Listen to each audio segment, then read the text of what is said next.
Namaste, good morning everyone. Welcome again to my YouTube channel GK Law Classes. Thank you so much for viewing our shorts and for all those जिनको नहीं पता कि अभी कौन सा subject run हो रहा है. So we are doing law of torts right now और मैं आपको बता दूं कि इसके first 4 lectures जो है वो in the format of shorts हमारे चैनल पे already available है.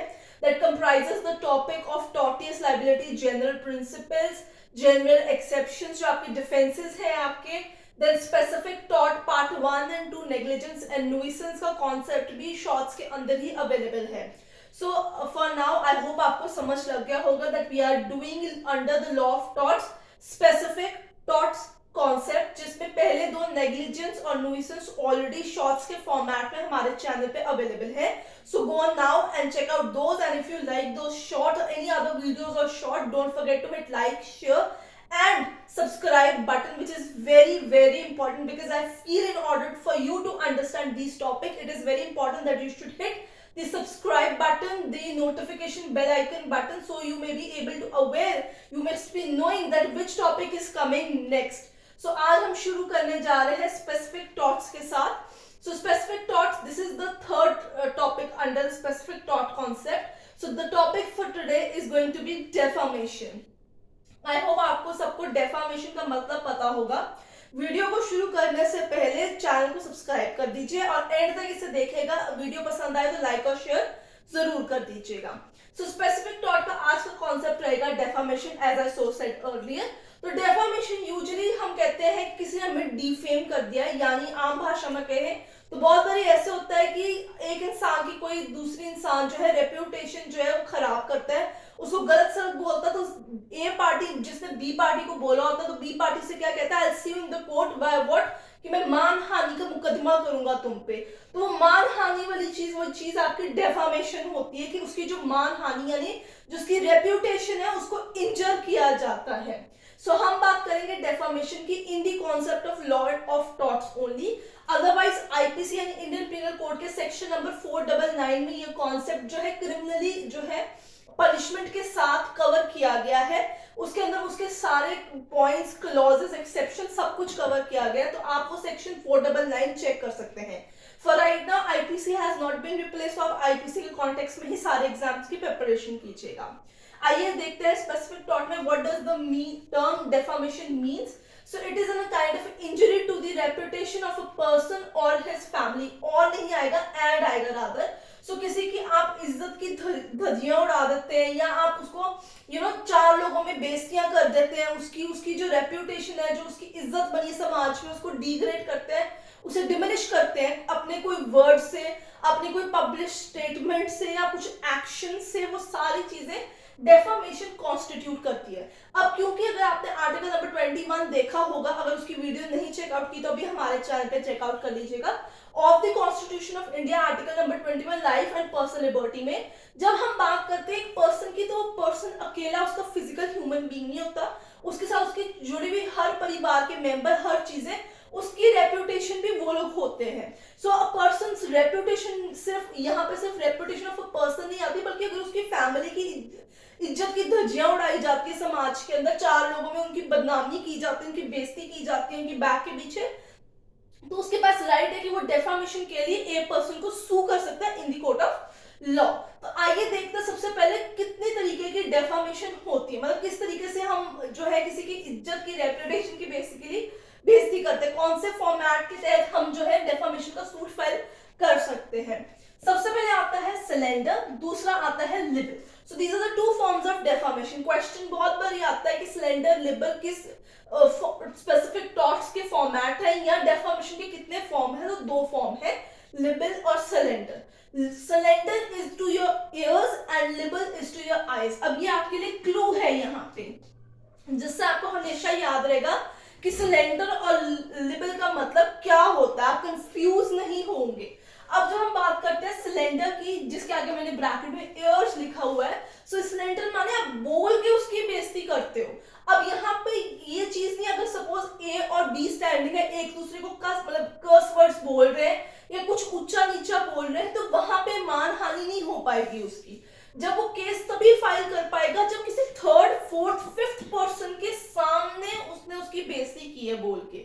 तभी वो डेफामेशन हो पाएगा। तो पार्टी सिर्फ 1 2 नहीं होंगी बल्कि थर्ड या फोर्थ पर्सन होना जरूरी है। उनके सामने बोला जाएगा, उन्होंने वो चीजें पढ़ी है जो आपने पब्लिश की है, तभी ये वाला पर्सन जो है ए पर्सन के अगेंस्ट सूट फाइल कर पाएगा। सो सलेंडर माने टू योर इयर्स, यानी बोल के with the words of your mouth आपने किसी थर्ड फोर्थ पर्सन के सामने सेकंड नंबर पर्सन की इंसल्ट कर ली है। इंसल्ट एक्चुअली इसका सिनोनिम वर्ड नहीं है, बट हम लेमन लैंग्वेज में समझाने के लिए ये वर्ड को आप ध्यान में रख सकते हैं। एग्जाम में इंसल्ट वर्ड मत लिखेगा, injury to reputation of a person and his family word ही यूज कीजिएगा। अगली बात करते हैं लिबल। लिबल, जिसके आगे मैंने क्लू वर्ड लिखा है आइस। लिबल माने पब्लिक स्टेटमेंट, आप लिख के ड्राइंग्स बना के पिक्टोरल फॉर्म के अंदर क्लू फॉर्मेट्स में किसी भी तरीके से जो चीज रिटन है, पब्लिश है, छापी हुई चीज है, अखबारों में यूजुअली ऐसी खबरें आती हैं, आगे आप केस लॉस पे देखेंगे, तो वो क्या है, वो लिबल होता है which is seen through your eyes itself. पढ़ के आपकी बेइज्जती कर दी जाती है समाज के अंदर। ऑफ कोर्स वो जो आर्टिकल है वो बहुत ज्यादा पब्लिश होगा and that will enjoy your reputation. Then the second person will have a right to sue the first person for what, defamation, कि उसकी जो फेम है, जो उसको डिफेम कर दिया गया है, उसको रेपुटेशन को खराब कर दिया गया है। So these are the two forms for defamation, slander और लिबल। अब इसमें सबसे इंपॉर्टेंट चीज है, इंग्लैंड में दोनों चीजों को मतलब जो है हम फॉर्म्स को यूज नहीं कर सकते, यानी एक एक्शनेबल है, दूसरा एक्शनेबल नहीं है। जो चीज छापी होगी वो तो प्रूफ कर देंगे, उस पर वो डेफामेशन का सूट लगा देंगे, बट वो स्लैंडर को एक्शनेबल नहीं मानते। बट इंडिया में ये सीन नहीं है, दोनों फॉर्मेट्स, चाहे बोल के किसी ने की हो, चाहे छाप के किसी ने की हो, लिख के की हो, दोनों ही फॉर्मेट्स में डेफामेशन का सूट जो है वो हम फाइल कर सकते हैं। ये चीज आपको याद रखनी है। आइए चलते हैं अगले कॉन्सेप्ट की तरफ। What are the essential elements और एसेंशियल्स ऑफ द डेफामेशन। तो 3 एसेंशियल्स होता है, आपको ये चीज याद रखनी है। सबसे पहले स्टेटमेंट, क्योंकि ज्यादातर हमने आधी चीजें इंग्लैंड से बोरो की हुई है, इंग्लिश लॉ से, इसलिए स्टेटमेंट आ जाता है तो हम उस कॉन्टेक्स्ट में लिखते हैं। बट अगर कोई चीज बोली भी जाएगी जो गलत है, that is refer to the plaintiff, जिससे सूट फाइल करना है, वो पब्लिश या किसी थर्ड पर्सन ने सुन भी लिया, देन आल्सो वो डेफामेशन में फॉल कर जाएगा। तो ध्यान से देखिएगा। बट अगर आपने एग्जाम्स में लिखना है, एग्जाम में पूछा जाएगा, तो यही एसेंशियल होते हैं, क्योंकि सारी बुक्स में यही फॉर्मेट में दिए जाते हैं। स्टेटमेंट मस्ट बी डेफामेटरी, ठीक है ना। It leads to the injury of the reputation of the person, कि आपने किसी की बेइज्जती कर दी, किसी की इंसल्ट कर दी, कुछ गलत बोल दिया, जिससे उसकी जो बनी बनाई इज्जत है वो खराब हो चुकी हुई है। Must refer to plaintiff, plaintiff यानी वो पर्सन जिसने आगे सूट सू करना है, तो प्लेंटिफ जो है उसकी इज्जत या उसकी फैमिली की किसी पर्सन की इज्जत खराब की गई है, मस्ट बी पब्लिश। अब क्योंकि यहाँ पे स्टेटमेंट की बात कर रहे हैं, यानी लिबल की बात कर रहे हैं टू दी आईज, तो वो चीज छपी हुई होनी चाहिए ताकि सबको पता चल सके। क्योंकि मैंने जैसे आपको बताया कि इंग्लैंड में जो चीज प्रूफ में आती है, यहाँ पे बोल के लिख के दोनों फॉर्मेट सुएबल है, बट वहां पे ऐसा नहीं होता है, इसलिए एसेंशियल्स इसी तरीके से क्रिएट किए गए हैं। सबसे पहले एक डेफामेटरी स्टेटमेंट, किसके रिगार्ड में, प्लेंटिफ के रिगार्ड में, वो चीज छपी होनी चाहिए ताकि आप प्रूफ दे सके कोर्ट के अंदर कि yes that statement leads to defamation, ठीक है। अब बात करेंगे डिफेंसेस। अभी बहुत इंपॉर्टेंट कॉन्सेप्ट है डिफेंसेस, किस क्या क्या चीजों का हवाला लेके डेफामेशन के सूट से बच सकते हैं।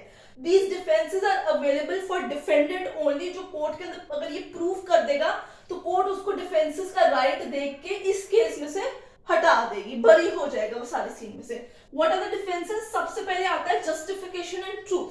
अगर डिफेंडेंट प्रूफ कर दे कि ये जो स्टेटमेंट है ये 100% सही है, ठीक है, मैंने कुछ गलत नहीं बोला, it is a true fact, और कोर्ट ये मान ले ट्रू फैक्ट है, फिर केस एग्जिस्ट नहीं करेगा, केस खत्म हो जाएगा। फेयर कमेंट्स, बहुत बारी ऐसे होता है, राइट टू क्रिटिसाइज जिसे हम कहते हैं, उसी तरीके से फेयर कमेंट्स आते हैं हमारे पास कि आपने सिर्फ एक कमेंट पास किया है, उसकी इज्जत खराब करने की कोशिश नहीं की, आपने अपना हक जो है बोलने का वो रखा है और आपने अपने ओपिनियंस दिए हैं, ठीक है। It is not leading to an injury to the plaintiff whatever he so saying, right. Last आते हैं defences, third number, that is privileges. Now privileges दो तरीके के होते हैं, एब्सोल्यूट और क्वालिफाइड होते हैं। यूजुअली जैसे मेंबर पार्लियामेंट्स को भी बहुत बड़ी लोकसभा राज्यसभा में प्रिविलेजेस होते हैं, कुछ भी बोल देते हैं, नहीं तो हर कोई चुप के हर एमपी एक दूसरे पे केस ही करी जाएगा। So privileges are to be absolute and qualified. ये आपको दो इसके काइंड्स याद रखने हैं। बहुत बारी एक बारी वर्ड भी आता है डेफामेशन में, इनंडो, इनंडो INNUEDO वाला इनंडो, सो बेसिकली वो वर्ड होता है कि initially the statement does not look defamatory, वो गलत नहीं लगती, बट उस स्टेटमेंट का सेकेंडरी मीनिंग होता है, एक और मतलब होता है, वो मतलब गलत होता है, तो वो डेफामेशन में आ जाता है। यूजुअली उस कॉन्सेप्ट ऑफ वर्ड पे आपको फोकस करने की जरूरत नहीं है, आप वीडियो को पॉज कीजिए, लिख लीजिए कौन सा सेक्शन में जाता है, क्या मतलब है, क्या फॉर्म्स है, क्या एसेंशियल्स है, क्या डिफेंसेस है। इसके अलावा सबसे इंपॉर्टेंट कॉन्सेप्ट आता है केस लॉस। मैंने 3 यहाँ पे मेंशन किए। डीपी चौधरी वर्सेस मंजुलता 1997 का केस है। इसमें उन्होंने स्टेटमेंट डाला था कि मंजुलता जो थी थोड़ी सी उम्र में बड़ी थी, मतलब 30 स्टार्टिंग्स में थी, और उन्होंने पुराने समय में स्टेटमेंट डाल दी कि वो अपने एक यंग लवर के साथ भाग गई है।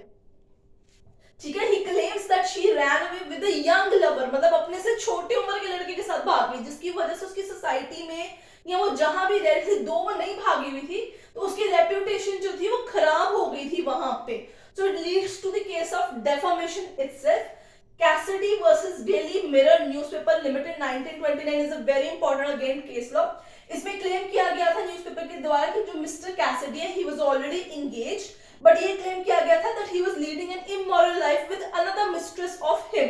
तो उस बेसिस के ऊपर उसकी जो बेचारी की वेडिंग थी उसका तो सत्यानाश ही हो गया था। ठीक है, तो फिर उसने सूट फाइल किया and that suit leads to the case of defamation. Then Hulton and company versus Jones case था आपके पास। इसके अलावा आपके पास एक केस लॉ और आता है, that is Tolley versus J and S Fry and Sons limited 1931। तो ये 3-4 केसेस इसमें बहुत ज्यादा इंपॉर्टेंट केसेस हैं। इसके अलावा और भी बहुत सारे केसेस, अगर आपको लिस्ट चाहिए तो आप कमेंट सेक्शन में मेंशन कर सकते हैं। I will give it to you in the format of short itself. तो इस वीडियो को कीजिए पॉज, सब चीजों को पेन डाउन कर लीजिए, कोई डाउट है कमेंट सेक्शन में लिख दीजिए, वीडियो पसंद आई है लाइक शेयर कर दीजिएगा, और चैनल को सब्सक्राइब करना भूलिएगा मत। मैं आपसे मिलती हूँ लॉ ऑफ थॉट्स की आखिरी वीडियो के साथ soon, so till then keep learning.